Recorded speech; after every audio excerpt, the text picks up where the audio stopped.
Good evening. कैसे हो आप सब? अम, मेरा नाम अखिलेश मीनारे है और मैं धार जिले की सरदारपुर तहसील, सुनी होगी आपने, खरमोर अभ्यारण्य से। और धार जिले की सरदारपुर तहसील के छोटे से गांव है सरदारपुर। वहाँ का मैं निवासी हूँ। और मैं मेरी जर्नी बताना चाहूँगा सबसे शुरू में कि मैंने जो पहली से 12वीं तक की जो मैंने पढ़ाई है सरस्वती शिशु मंदिर से पूर्ण की थी। उसके पश्चात मेरा कोई उद्देश्य नहीं था पीएससी में आने का, पहली बात।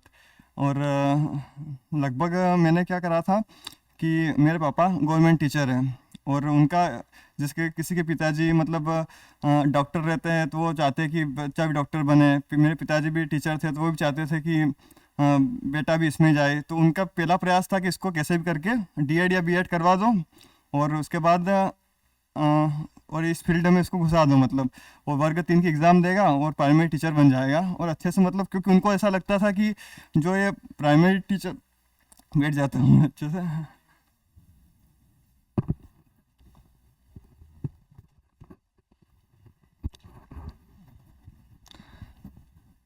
उनको ऐसा लगता था कि मतलब प्राइमरी टीचर की जो 10 से 4 बजे तक की जॉब है अच्छी है और सैटरडे संडे छुट्टी मतलब संडे की छुट्टी रहती है और जो भी गवर्नमेंट अवकाश है वो पूरी मिलती है और 2 महीने गर्मी की छुट्टी भी रहती है। तो इससे अच्छा है कि आपको अच्छी सैलरी भी मिलेगी। तो उनका उद्देश्य यही था। तो मैंने सोचा, उन्होंने ये बोला कि हमारे जैसे कि मेरा जो गांव है उससे जो धार जिला मुख्यालय है वहाँ पे डाइट कॉलेज है। तो उन्होंने बोला कि यहीं पे आप कर लो, डीएड कर लो। क्योंकि मेरी सिस्टर जो बड़ी वाली उनको भी वहीं से डीएड कर रही थी वो भी तो उन्होंने बोला कि यहीं से आप कॉलेज कर लो। तो मैंने बोला कि नहीं, अपने को यार यहाँ तो ले जाएंगे फिर इंदौर घूमने को नहीं मिलेगा क्या अपने को इंदौर जाना है। तो फिर मैंने बोला कि मैं तो इंदौर जाऊँगा, कुछ भी कर लूँगा मैं। उसके बाद इंदौर आया, 2018-19 में मैं इंदौर आया था 12th से पास आउट करके। उसके बाद मैंने अटल बिहारी जो शासकीय कॉलेज है जीएससीसी, उसमें मैंने एडमिशन लिया। तो उसके बाद क्या होता है कि एक साल घूमने फिरने में निकल गया। इंदौर को देखा यार, थोड़ा चकाचौंध देखी, विजयनगर की चकाचौंध देखी, बोलाराम की चकाचौंध देखी, तो पूरा एक साल निकल गया उसके बाद क्या होता है कि समय बीतता जाता है और 2018-19 निकला, 19 के लास्ट में आ जाता है कोरोना और 2 साल पूरे कोरोना में चले जाते हैं। मतलब घर पे, मतलब अ, घर घर के काम में उलझ जाते हैं। और मैंने मतलब कोरोना वॉलेंटियर की मतलब सेवाएं प्रदान की थी, मतलब उसमें मैंने कोरोना वैक्सीनेशन में जा रहा था, मैं कुछ काम कर रहा था। पर ऐसा होता है कि फिर ऐसा लगता है, और इस दौरान क्या जो मेरी दीदी ने करा था, डीएड करा था, उस दौरान उनकी जॉब लग जाती है। तो मेरे को एक मानसिक द्वंद्व होता है, अरे यार मैं भी कर लेता तो मेरी भी जॉब हो जाती है अभी तक। अब ऐसा लगता है कि इधर का भी नहीं रहा, मैं इधर का भी नहीं रहा। फिर मैंने दोस्तों को कॉल किया, यार मैं आ रहा हूँ इंदौर यार, अब कुछ भी कर ले तो क्या तो फिर मैं 2021 के एंडिंग में इंदौर आया वापस। जब तक पीएससी का कुछ भी मूड नहीं था मेरा, पीएससी का मैं कांस्टेबल की तैयारी कर रहा था। 2021 की जो आरक्षक की भर्ती थी उसमें मैंने कांस्टेबल का फॉर्म डाला था और मैंने फिर छोड़ छाड़ दिया कि अब कुछ भी नहीं करेंगे, करेंगे तो बड़ा ही करेंगे कुछ।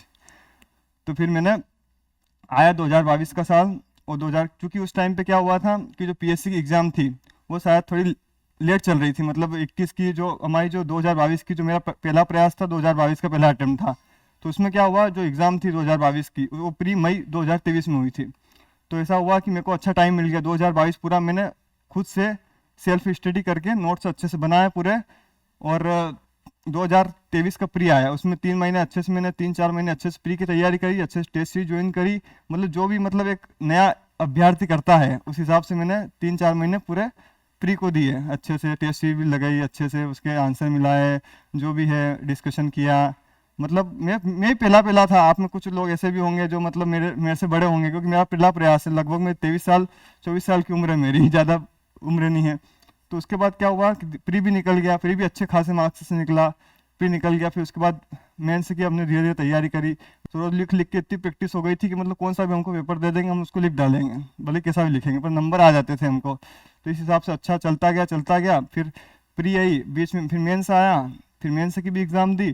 तो मेंस भी क्लियर हो गया पहले प्रयास में ही। फिर इंटरव्यू कॉल आ गया, इंटरव्यू भी हो गया और सिलेक्शन भी हो गया तो मतलब वैसे तो मेरे को मतलब मेंस में 735 नंबर आए। और अभी 2023 का मेरा इंटरव्यू भी है और 2024 का मैंने मेन से भी दे रखा है और 2025 की तैयारी भी कर रहा हूँ वापस। मतलब एक कारवा चल रहा है। मतलब बस ये है कि लगे रहो, लगे रहो, क्योंकि इसमें पढ़ना है। मतलब 8 घंटे पढ़ो बस, सर ने बोला था कि 8 घंटे पढ़ो, 8 घंटे 8 घंटे सो, 8 घंटे कुछ भी काम करो।